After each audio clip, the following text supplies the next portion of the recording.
Welcome to the NCDPI World Language Quarterly Update webinar for Wednesday, January 22nd. This is our third broadcast in this series, and this series specifically looks at information relevant to all world language programs K-12, details for specific programs like classical languages, dual and heritage languages, or modern languages, updates on international, national, regional, and state initiatives, and information that can be shared with world language teachers on topics such as assessing proficiency, evaluating performance, implementing our world language essential standards, upcoming professional development, that kind of thing. Also, each broadcast in this series features a PD2Go resource, an article, or other information with activities that could be used in local professional development or PD.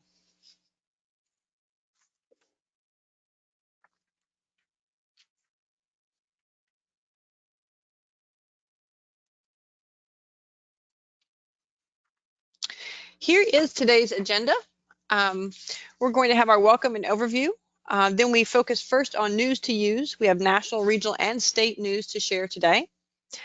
Then we'll move to our PD2Go article. It's called More Than a Decade of Standards, Integrating Cultures in Your Language Instruction. It is a handout today in our control panel, and you can download it.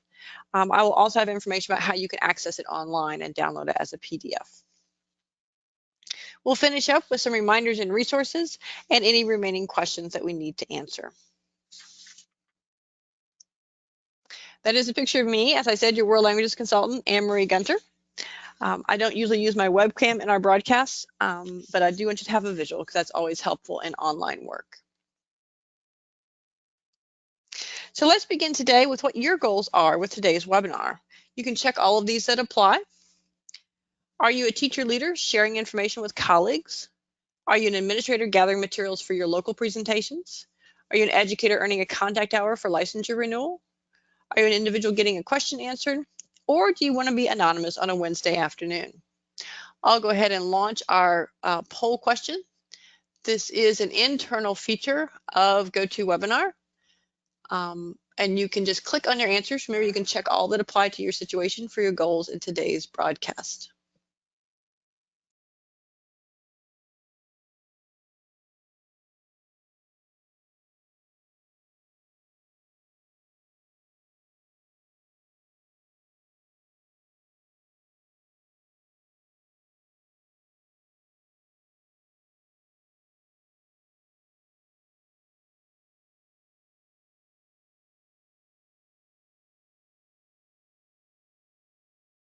We'll take about 20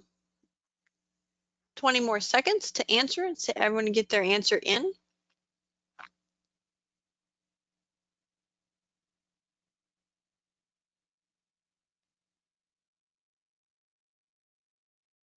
Do you remember, it's as simple as clicking on the answers you want right on your screen. Whether you have a touch screen or a laptop screen where you're using a mouse, either one is fine. All right, thank you for answering that. I'm going to go ahead and close our poll and then share the responses so everyone can see. Great. All right. A majority of you, 87%, are an educator earning a contact hour for licensure renewal. Contact hours to accumulate for a CEU can be earned by those who participate in the live broadcast of webinars in our World Language Webinar series. Today's webinar is 1 hour long. So 1 contact hour or 0.1 CEUs can be earned.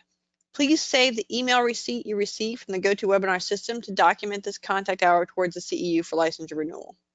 This is a content activity for world languages, and note that local LEAs or districts or charter schools must approve professional development offerings. Also, in order to receive documentation for this webinar's 1 contact hour, you must be logged in so that you can see the screen and the presentation to participate. Your audio can be through your computer or your phone. If you do call in only, you will not receive documentation for today's broadcast because you can't be actively involved. In addition, a recording is being made of today's webinar and the archive, including these slides, and all of that will be available for local training approximately 1 week from today. Sometimes I get it posted even faster than that. These materials can be used as professional development or PD resources locally with contact hours documented by your district or school if you would like. All right, so that's why the majority of you are here. That's always a good reason to participate in PD like this. About a third of you, 32%, are teacher leaders sharing information with colleagues. It's also a good reason to be here. One of the things that we say about the quarterly updates is that every school that has a world language program should have someone in these so that they can share the information locally. We also have 10% of you who say you're an individual getting a question answered. Like I said, we're happy to do that. And then 6% of you are either an administrator gathering materials for your local professional development that you do, or you just want to be anonymous on a Wednesday afternoon. We certainly understand that too. All right. Let's go ahead and get started with our news to use from a national and regional perspective. Today, nationally, I want to share with you about the ACTFL Board of Directors. ACTFL is our national professional organization. I also want to talk with you about America's Languages Caucus and the new federal K-12 World Language Grant Program that was just approved in December of 2019. We're also going to talk briefly about the SCOLT Annual Conference and the Stewart Future Language Educator Scholarship for high school seniors that's available through our Southeast region here in the US. So let's go ahead and get started and see what we've got. First up, I wanted to share with you about the new members of the Board of Directors at ACTFL. ACTFL is the American Council on the Teaching of Foreign Languages. It is, as I said, our national professional organization. You may recall, if you're an ACTFL member, about voting for new folks on the board. They do rotate people on and off the board. And so these are the new faces that you'll be seeing on the board at ACTFL. This information, by the way, that I'm sharing with you is just a summary of what I actually have in the notes. I've linked to things like the press releases from ACTFL about the new Board of Director members, as well as other links that might be helpful. ACTFL is pleased to introduce Dr. Bridget Yaden as its new president for 2020. She served as president-elect in 2019, and so her term began on January 1st as president. You can see that in her background, she is from the Pacific Northwest, specifically in the Tacoma, Washington area. She's been the ACTFL treasurer and a convention chair as well. And she has 24 years experience as a professor of Hispanic studies at a university in Washington, where she teaches Spanish, linguistics, and ESL and world language methods. She's also a mentor to a local Spanish K-8 DLI or dual language immersion program. So quite a broad background. Also, 2 at-large board members were elected to ACTFL last fall. One of those is our own Dr. L.J. Randolph. He's a professor at UNC Wilmington, down by the coast.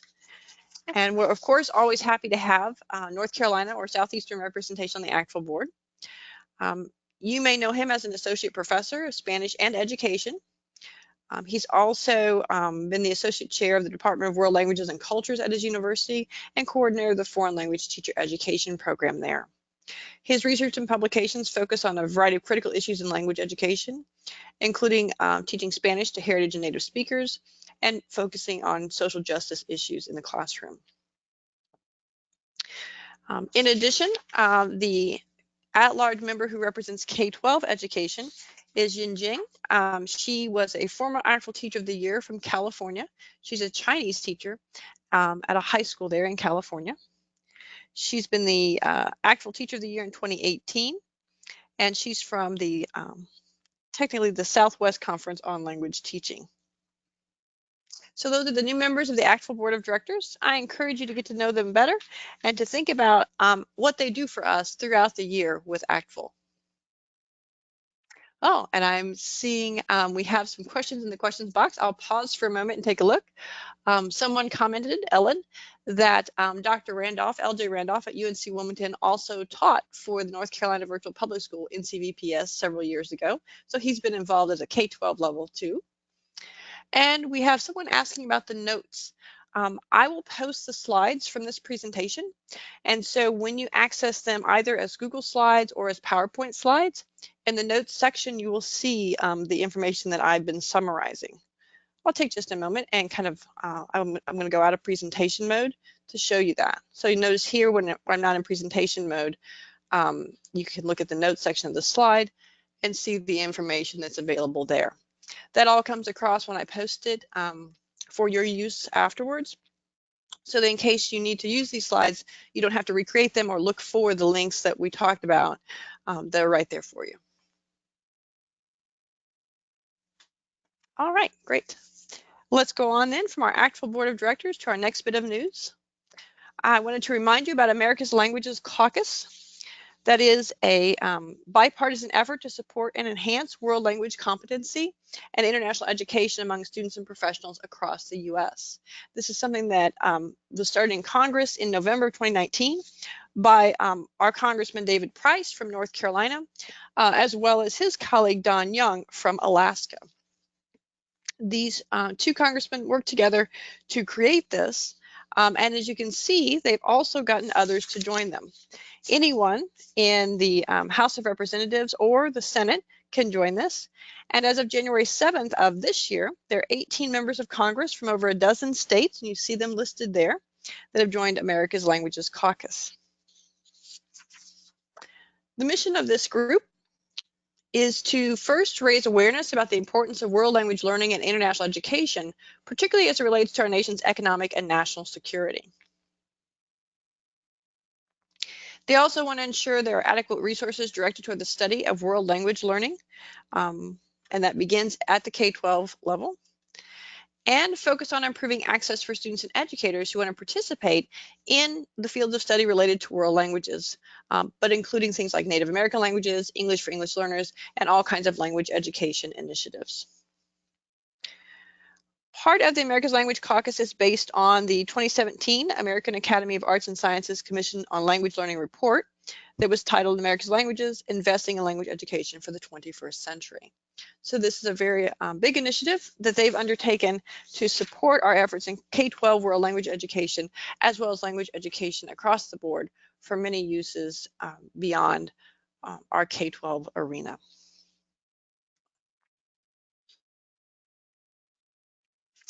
Also, in News to Use, and as part of the work of America's Languages Caucus and the efforts there, several years ago, the World Language Advancement and Readiness Act was proposed, and it was actually approved on December 9th, 2019.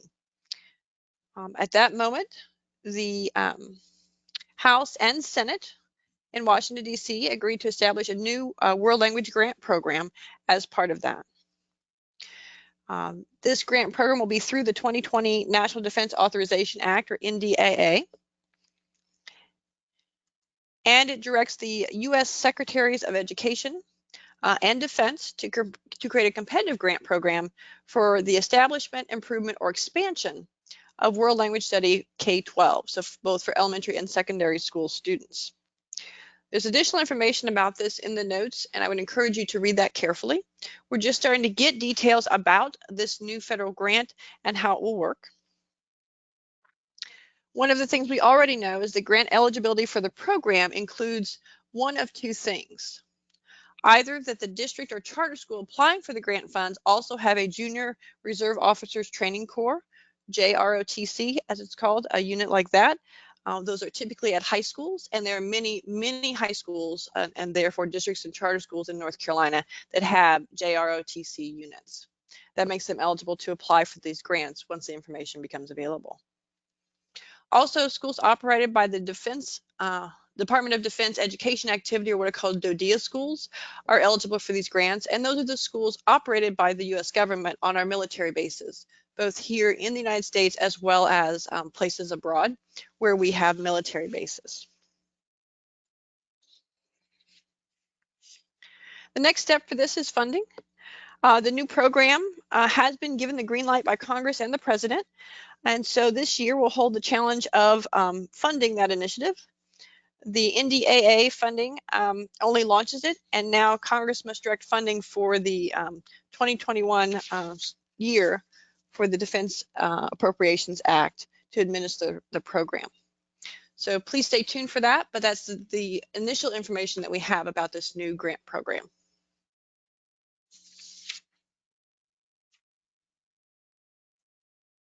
All right, let's move on to our regional updates. Coming up, we have the SCOLT annual conference, the Southern Conference on Language Teaching. That's what SCOLT stands for. It will be March 26th to the 28th in Mobile, Alabama. It's always somewhere in the southeastern region, and this year it's in Alabama. You see the link for it there on the screen, as well as the mobile app information that you can get right now. The SCOL Annual Conference will feature 50-minute sessions for K-20 language educators, as well as what are called research to practice sessions for scholars. There will also be pre-conference workshops on March 26th, either half or full day workshops. Registration details are posted on the slide, on the right there on the slide.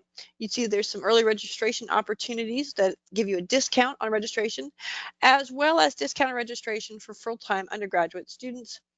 And just announced today was the Bostic Award. The Bostic Award is for beginning teachers who are in their first 5 years of teaching, and it's available for first-time attendees to the SCOL conference.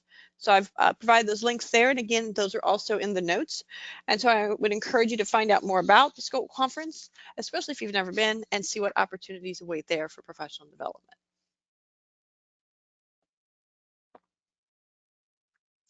Also, with SCOLT, but in North Carolina, is the Stewart Future Language Educator Scholarship. This is a scholarship for high school seniors who are interested in becoming world language teachers.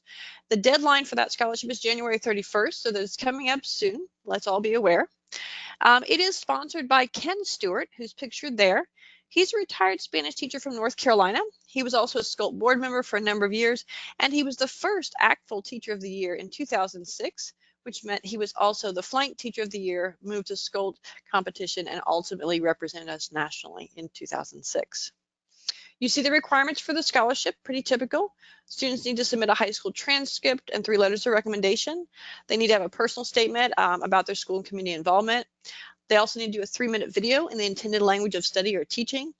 And any student in the 12th grade in the SCOLT region, and you see all the states listed there as well as the territories like the U.S. Virgin Islands, are eligible to apply for this scholarship. Details are available on the SCOLT website under the Awards and Scholarships tab, and you see the link there. There are also things hot linked on this slide when you work with it and in the notes.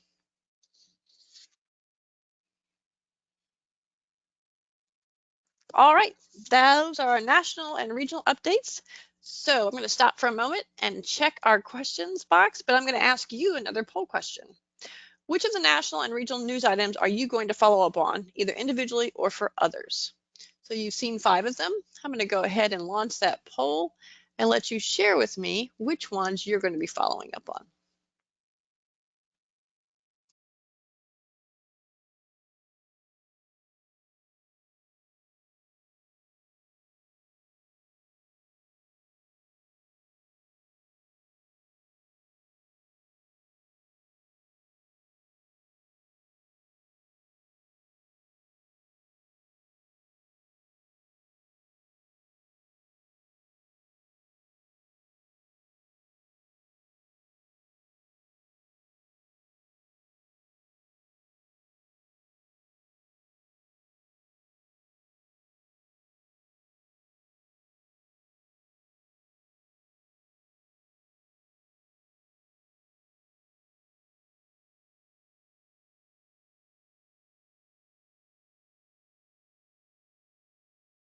All right, let's take about 10 more seconds. Finish indicating which of the national and regional news items you're going to follow up on, either individually or for others you work with.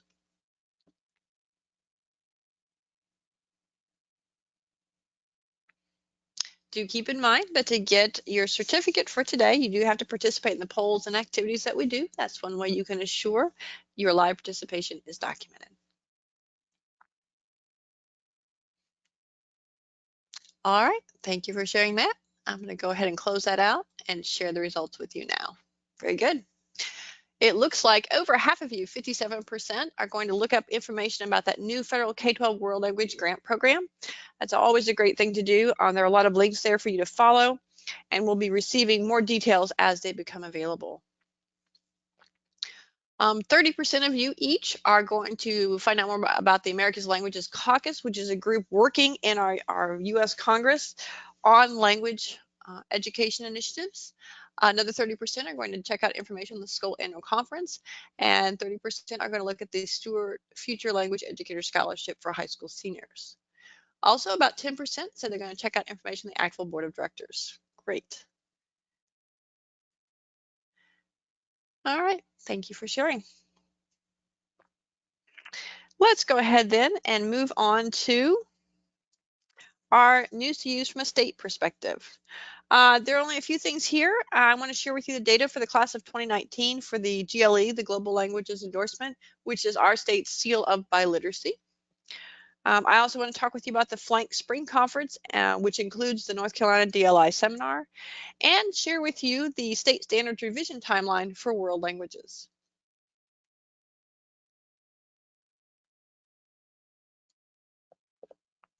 All right, just last week we released information about the class of 2019, and here you see that information summarized with the data we have for all of our classes since 2015, when the state seal of biliteracy first became available.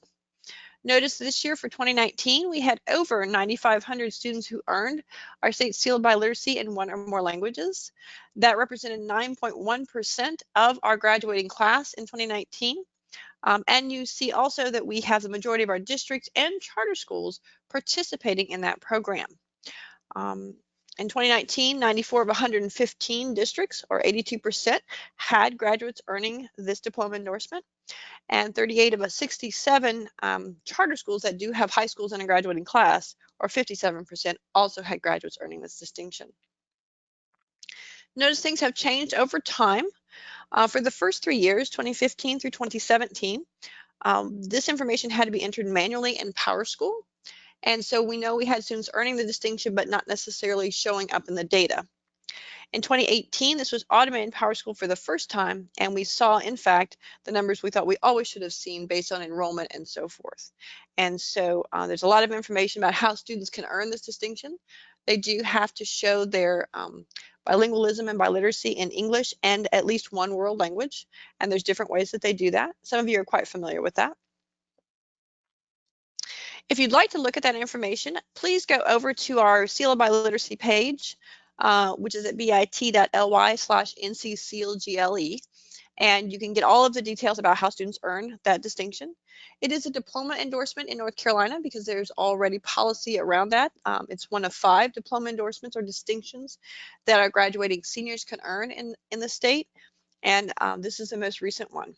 You see here that, in fact, we also have information that you can access on that webpage to find out about how many graduates and what languages those graduates have earned the seal of biliteracy in, if they're in your charter school or your district.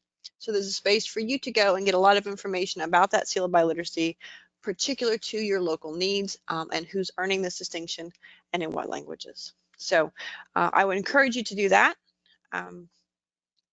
And get back with me about anything else on that page that would be helpful to you. Another update I wanted to share with you is that we have the Flank Spring Conference. Flank, of course, is the Foreign Language Association of North Carolina. It's our state professional organization for K-20 language educators, all languages. Registration is now open for the Flank Spring Conference and includes all sessions and lunch on Saturday, March 7th. As well as optional dual language immersion or DLI school site visits on Friday, March 6th. The Flank Spring Conference is scheduled for that Saturday, as I said, at UNC Charlotte, so that's where it's located in the state. And it includes the best of Flank and DLI, meaning the top 10 Flank sessions from the fall conference, as well as the top 10 DLI sessions for both administrators and teachers. So take a look at that and consider that professional learning opportunity if it fits your schedule.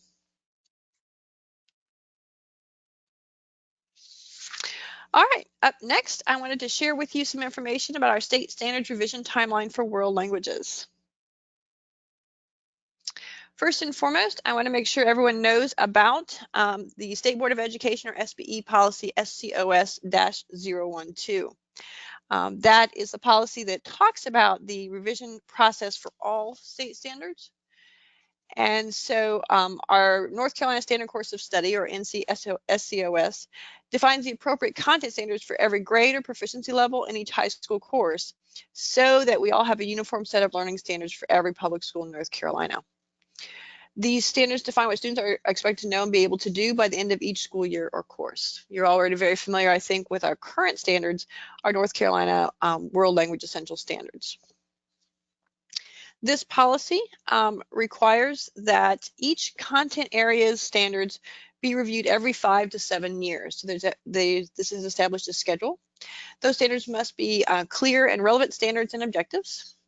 This policy was approved in March of 2018, and it does outline the uniform and formalized system built on the 4 guiding principles that each content area uses in the standards revision process.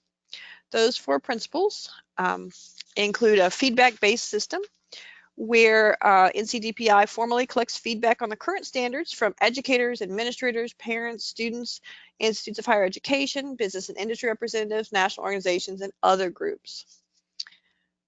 Then it's research informed because we will review contemporary and current research on standards for our area and world languages in this case, and learning in that content area. We'll do benchmarking with other states, third-party reviews, and comparability of national and international standards and trends. It's also improvement oriented. We will make sure we're reporting this information back about how we're getting feedback and improving our standards across the board to the State Board of Education and our state superintendent.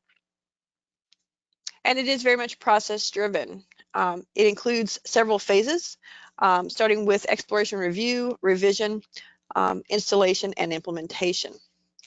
And I wanted to share with you those steps, those phases, because those are important for us to consider, especially when we start to think about our timeline in world languages, but also to know where our colleagues are with their timeline.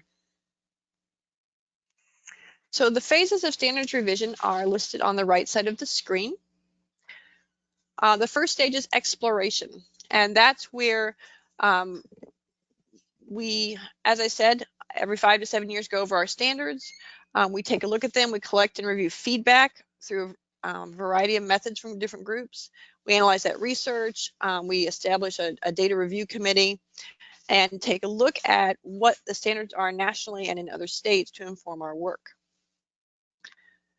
Once we do that phase, we make a determination on how much revision needs to be done for our standards before we move forward to the next phase. Right now, just as an example, our science colleagues are in the exploration phase of their standards revisions. They just launched their work. After that is the revision phase, and this is where we will establish and convene a standards writing team. We'll be drafting standards and then sharing them with local districts, charter schools, and other stakeholders for public review and input. We'll compile feedback on that, share it with the writing team, and then make edits and changes as needed before we submit that information for final review, and then ultimately approval by our State Board of Education. Our social studies colleagues, by the way, are in this process. They've been having a lot of writing team meetings, and they are working to get that phase of the work done soon. Installation is the next part. Installation is where we launch and disseminate a state level standards implementation plan for local districts and charter schools. We look at statewide training and offer that and support educators as they begin to understand the new revised standards and then move forward. The 4th level math standards, by the way, are in the installation phase at this moment. And finally, we have the implementation phase where we are fully implementing. And then we are doing any additional items that go with implementation, such as looking at textbooks, updating assessment items or tasks that we might have, and other tools that go with our standards. Right now, our English Language Arts, our ELA colleagues are in the implementation phase with their new standards. So that's kind of how standards revision works in North Carolina according to our new policy. So what I want to share with you today is what's been proposed as a timeline for our standards revision for world languages, phase by phase. First and foremost, we will start looking at exploration in January of 2021. So we're a year ahead right now. We've got plenty of time to plan. Remember that exploration phase will be looking at how well our standards to date have been working, what changes need to be made, and looking at the data and feedback we've got about that information. Then we will move to the revision phase, at least the proposed revision phase, in the 2021-2022 school year. And so we'll have a lot of information from the exploration phase to then move to creating those standards writing teams that will get drafts out for public feedback. and then changes, and there'll probably be several rounds actually of public feedback. And then at the end of that, we'll move to get State Board of Education approval for our new standards for world languages. After that, we'll have a year of installation where we're creating professional development and materials so that teachers and others know about the new standards and how to implement them in their classrooms. That's proposed for the 2022-2023 school year. And finally, the implementation phase, where everyone will be implementing the new standards, will be the 2023 to 2024 school year. And so that's some distance away, but as you can see, this is the process that we're all using. This is the proposed timeline for the world language revisions. So until that time, of course, we'll use the standards we currently have. But starting in the 2023 school year, it is likely we will have new standards having gone through this process. All subject areas are going through this. I do believe we are also going through we have the same timeline as arts education at this moment.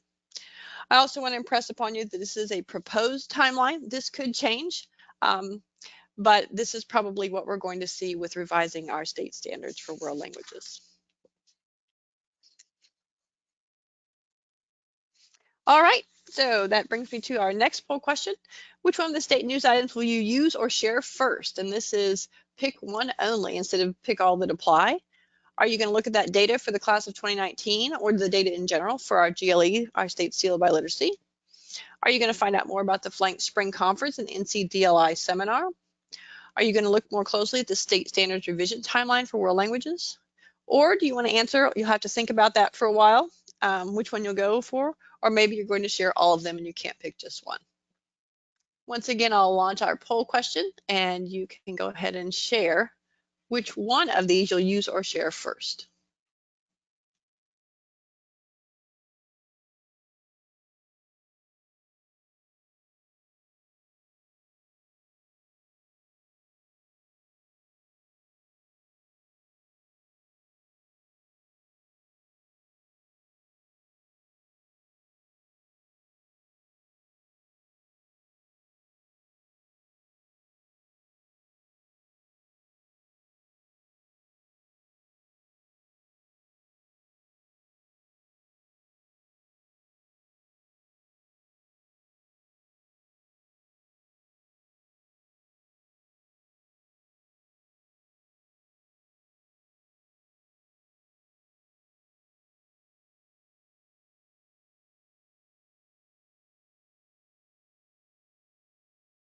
All right, let's take about 10 seconds to finish voting.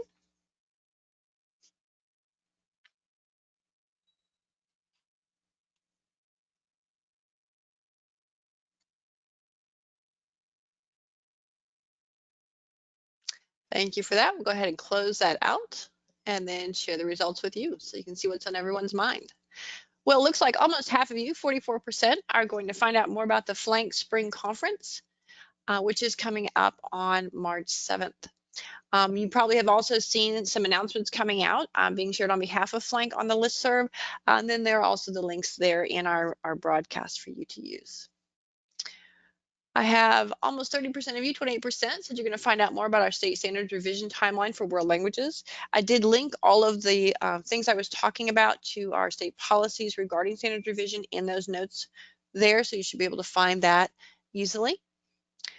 We also have about 19% of you who said you couldn't decide, you're just going to share all of them, and you're certainly welcome to do that. I hope that having the slide deck and everything will make it easier for you to do that. And we had almost 10% of you who said you're going to look at that data for the GLE, particularly for the class of 2019. It's a good way to think about, too, when we think about advocating for our programs and getting students to push through and take more language and build their proficiency. The GLE can be a real motivator for that. So I hope you'll take some moments for that. All right. Thank you for sharing that. I'm going to go ahead and close that out so we can move on.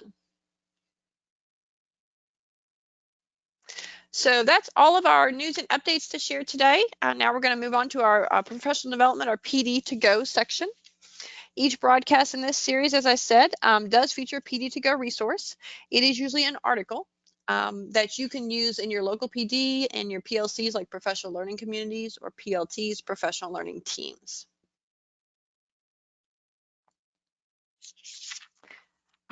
These The PD2Go materials that I usually pick are from ACTFL's The Language Educator. You may know The Language Educator as the practitioner journal or magazine, particularly for K-12 or K-20 teachers and instructors.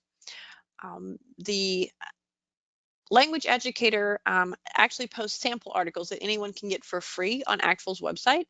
There's one free article per issue since 2010, which is when the Language Educator started publishing.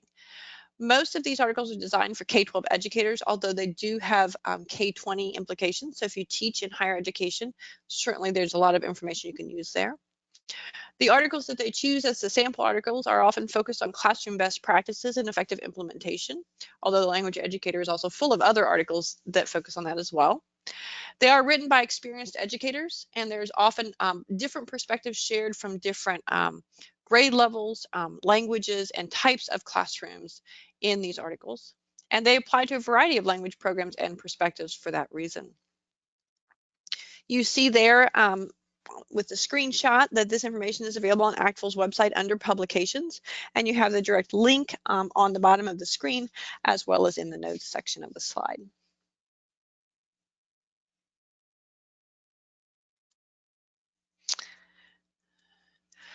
When I think about the Language Educator sample articles, I see them as quick opportunities, or what we might say fast food for professional growth in a variety of PD settings that you might have. These could be district, school, team, or department meetings. Because they're so versatile and apply to different language programs, they're a good resource for groups like that have sort of mixed backgrounds and language expertise. They're also good for training for specific groups. Let's say you have a new teacher group you're working with, or maybe emerging leaders. They can be really good for a group like that. They can be, as I said, resources for professional learning communities or teams, those PLCs and PLTs. They might also be good for coaching or mentoring sessions to focus on a particular topic. So particularly if you're a mentor to someone who's new to the profession or new to your school, and they need guidance on a particular topic like the culture standard that we're going to talk about today, or staying in the target language, let's say, they could be good resources for that. And you can incorporate them into other PD that you do. Maybe you have online or blended courses that you do. Maybe you have a conference or meeting study groups. They can always be part of that work.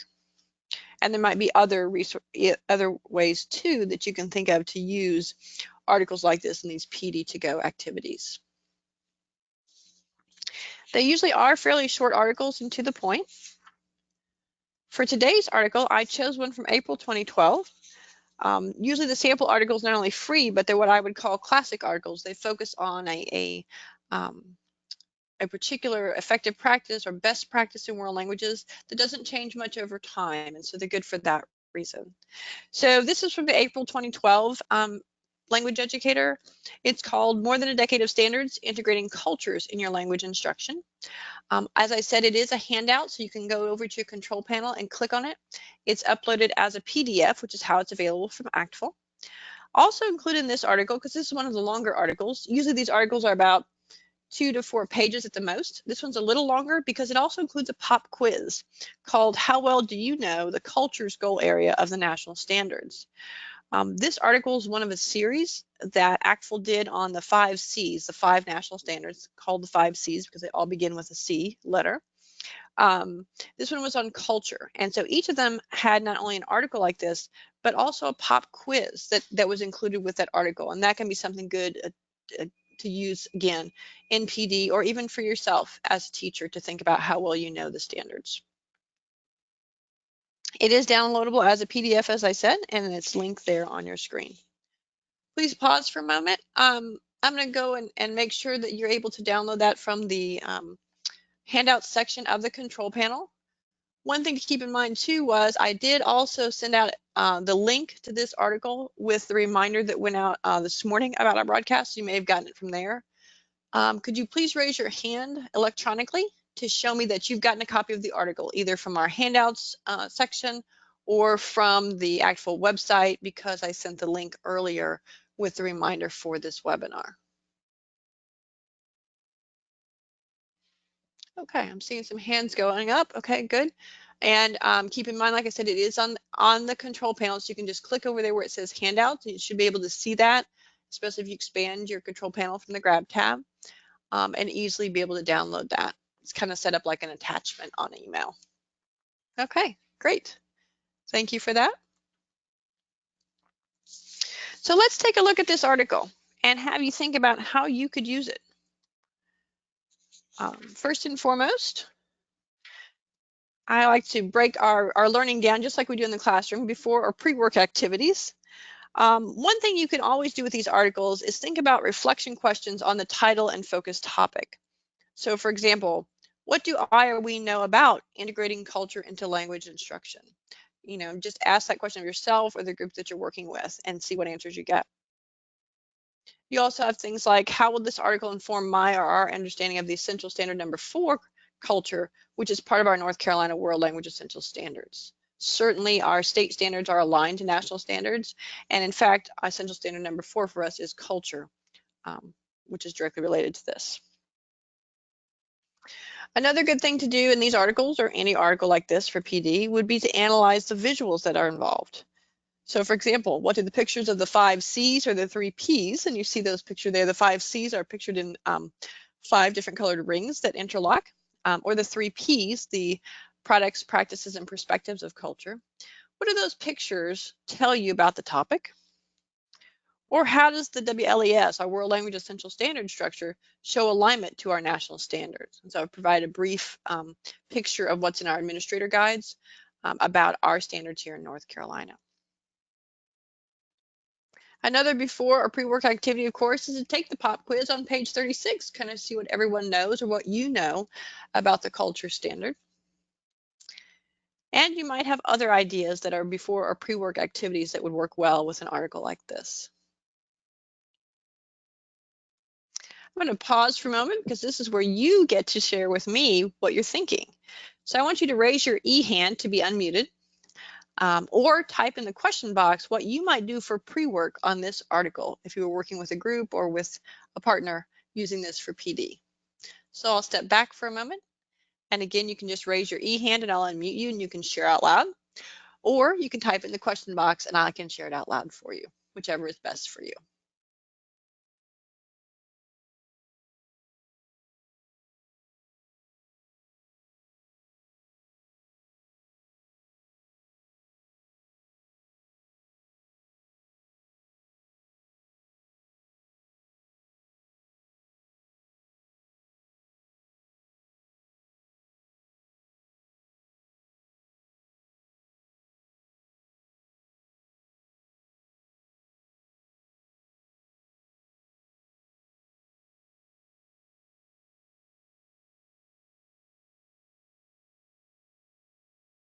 All right, I see people adding ideas to the question box to share out loud. Ellen says she can see doing the pop quiz with her online teachers during a meeting.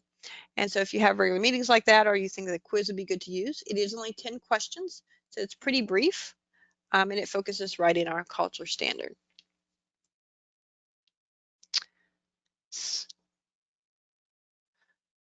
Samuel says he would share this in a setting with other educators to create a what next approach. It's always a good idea, sort of get people to anticipate what do they think is coming next. Rufino says he'll share it with the other language teachers to comment or brainstorm on their teaching and then take the pop quiz. Okay, so a couple of activities there. I'm going to go over here to our box and I'm going to unmute folks who have their hands raised. Gladys, go ahead. What's your idea?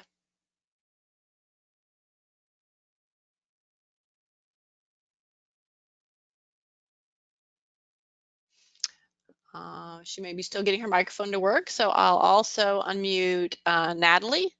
What's your idea? And Tanya, what's your idea for this?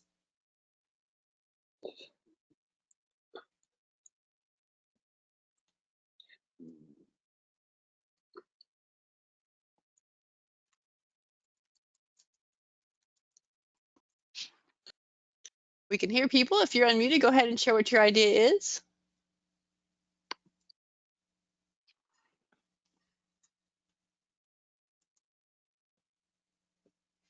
All right, I'll share a few more from the question box. Jenny said she would probably have a post-it note discussion on what culture actually is. So kind of a challenge for language teachers. Don't talk at all. Just have a Post-it note discussion and write down what you're thinking.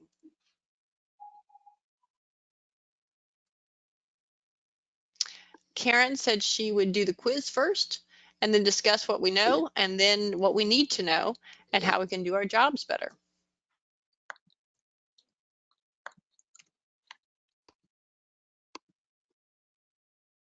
Kojo says that he would share this with subject level PLCs. And that's always good to think about, either subjects meaning different languages or even other subjects, because when we think about teaching culture and what we do to help people understand culture, it would be good to share that with our colleagues.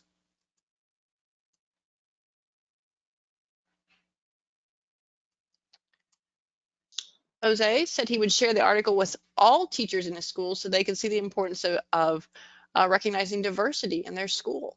And again, that's a good way to bring that to the forefront and really get people to think about how that looks in different classroom settings, whatever you're teaching.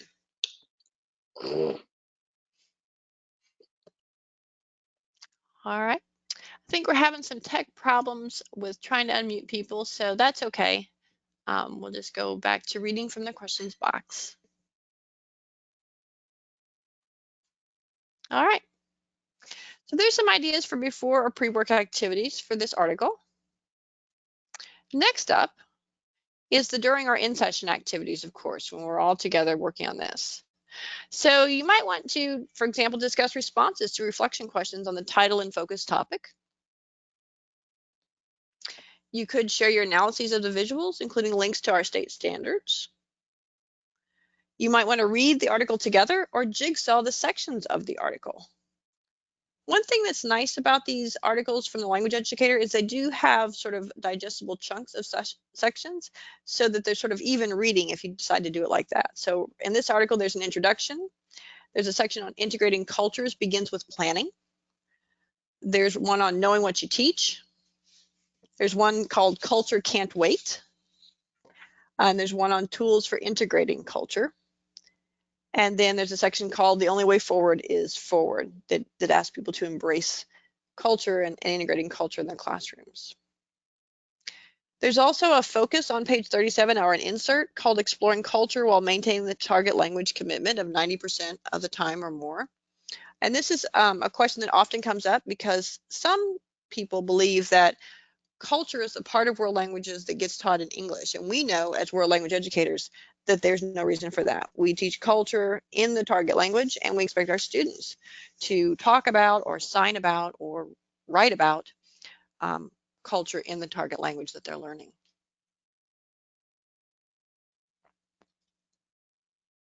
And there might be other things you could do during or in session activities. So once again, I'm going to ask you to put your ideas in the question box. And it looks like it's actually filling up quite well. So I'm going to go over here and see what people have to say.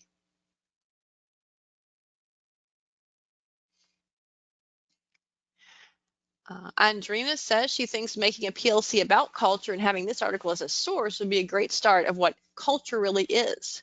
Asking what culture is, giving the quiz next, and going through the answers after, going over what we've learned after. She thinks that making a PLC about culture and having this article as a source would be a really good way to get rolling with that.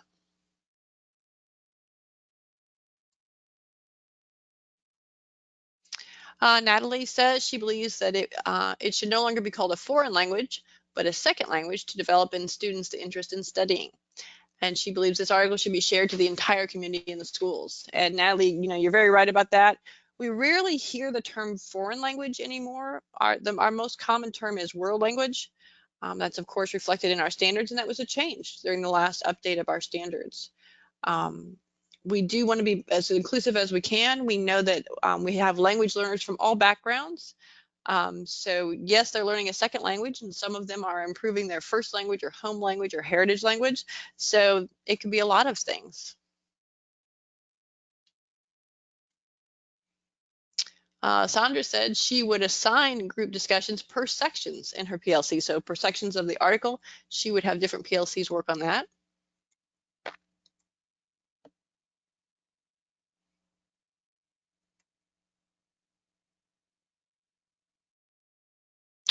Jenny offered that sort of randomly, she said, it's a random thought, that this would also be helpful when new teachers or new administrators or new students or classes, such as freshman classes, let's say in a high school, come in to help them talk about the culture of a school. What are the expected norms, behaviors, language, etc. And that's a very good point, because when we're talking about culture, we know the importance of that within, of course, world language standards and our world language curriculum. But culture has a much broader meaning that our standards, of course, focus on and help other people talk about. In our state standards, for example, standard number 4 is culture, but it's about, learning about other cultures as well as comparing it to your own so that you become a more reflective learner and person in the world about what culture really is on a day-to-day basis for you in any language.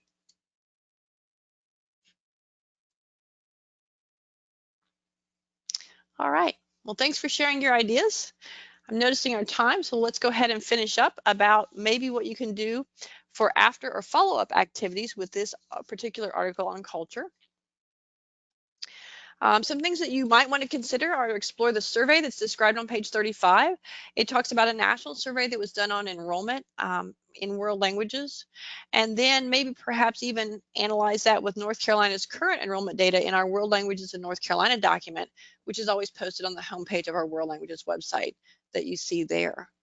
We also have a linguistic diversity in North Carolina document posted there that talks about the home languages in students' homes across the state besides English, which number over 300. So when we think about language diversity, which also of course leads to cultural diversity, those are important resources to consider. And that national survey that's referenced on page 35 is quite an interesting one indeed. You could also, as a follow-up activity, have each person post on social media or in a shared learning space, maybe a classroom example of how they integrate culture effectively in their world language classroom. A lesson they've learned about how not to teach culture. Some of our most sort of important lessons as a teacher are things that we did wrong, or we hear from others that they did wrong and say, I would never do this again and here's why. So maybe how not to teach this or how not to integrate it. You might also have them post about tips for staying in the target language with the culture standard and how that looks for them. And there could be other ones as well that you have in mind. So once again, I'll take a look and see if anyone has any ideas to offer. Christina is saying that comparing your own culture with the other one is very important. It helps students get good perspective on where they are in the world, and the fact that, different is not good or bad, it is just different. And it's important to know those differences as well as the similarities we share with others. Carol said she would actually answer the pop quiz after reading the article so that people had more time to digest the information and maybe think it through.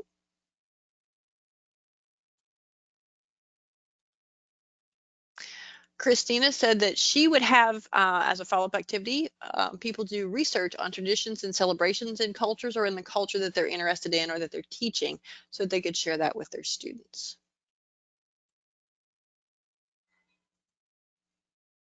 All right. That sounds like some great ideas. I hope you're already thinking of ways you could use this article for yourself, and maybe even some of the other articles that are available from ACTFL. All right, that brings us to the last portion of our webinar today. This is just our reminders and resources, things just to keep in mind as we close out for today. First and foremost, I always like to mention where we are in our World Language webinar series for this year. Notice I've grayed out the ones that we've finished. So you see we have coming up next on February 19th, the World Language Best Practices Series webinar. This one will focus on dual and heritage languages. The one in December focused on modern languages, and then the one in April will focus on classical languages like Latin. After that, our next quarterly update, the final one for the year, is March 18th. And then on April 22nd, as I said, we'll do the Classical Languages Best Practices Series webinar. We do have other webinars that we've done as part of the World Language Webinar Series, including the one like on the GLE data last week.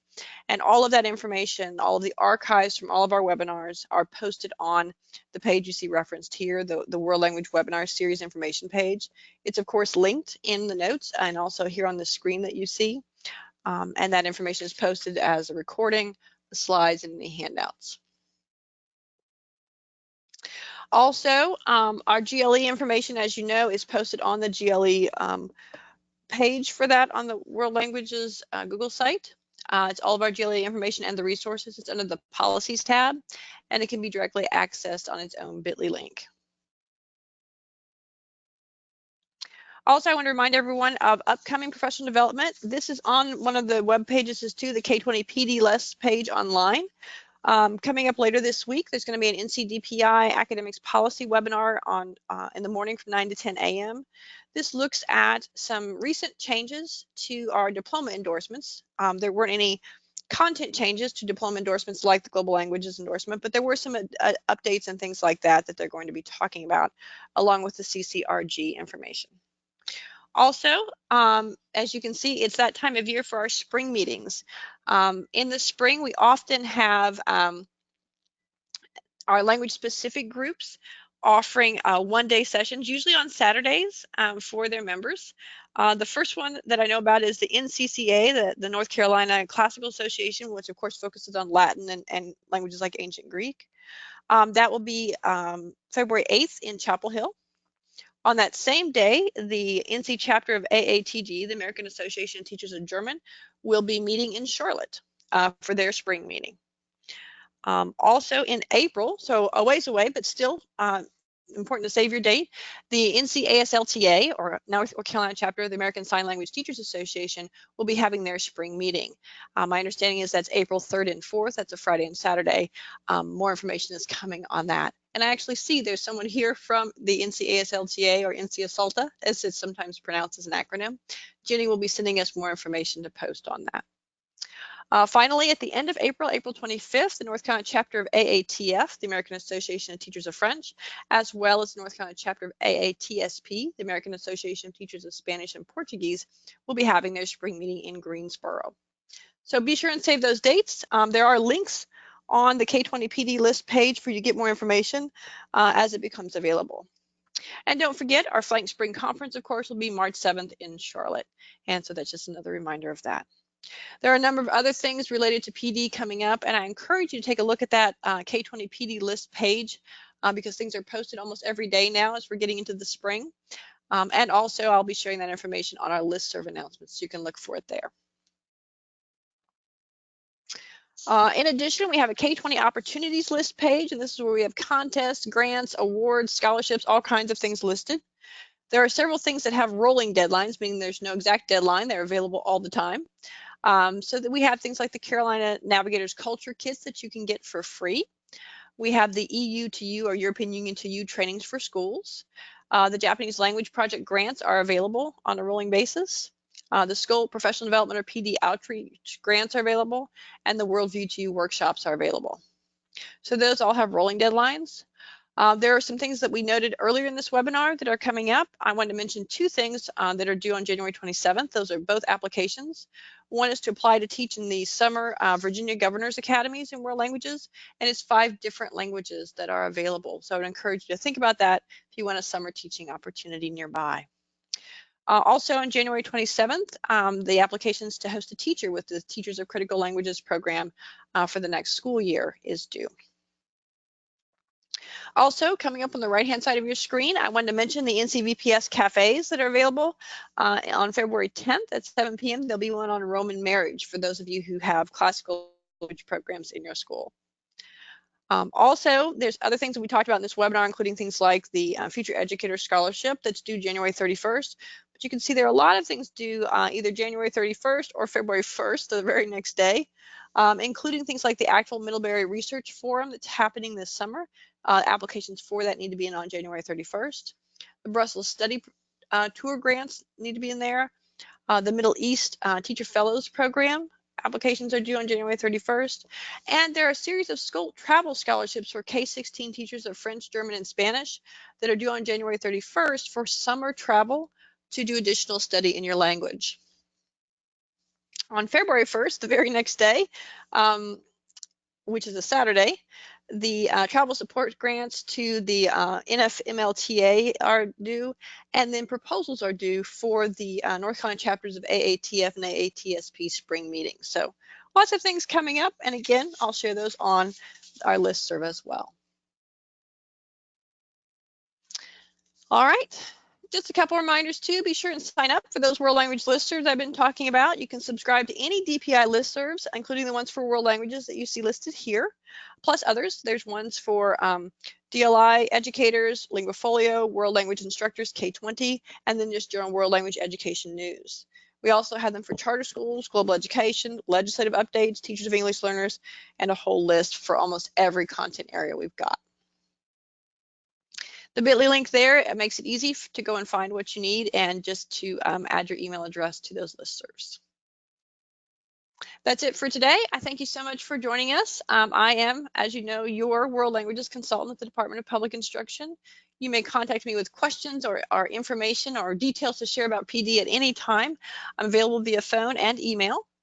Do keep in mind we have everything on our NCDPI World Languages website that you see posted there. We have the direct link to that as well as our bit.ly link. And then we also have an NCDPI World Languages Facebook page where we post particularly classroom resources and announcements. So be sure and check those out.